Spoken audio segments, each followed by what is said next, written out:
তো হাসে হাসে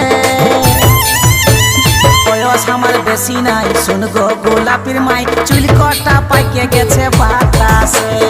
আলোচনা করবো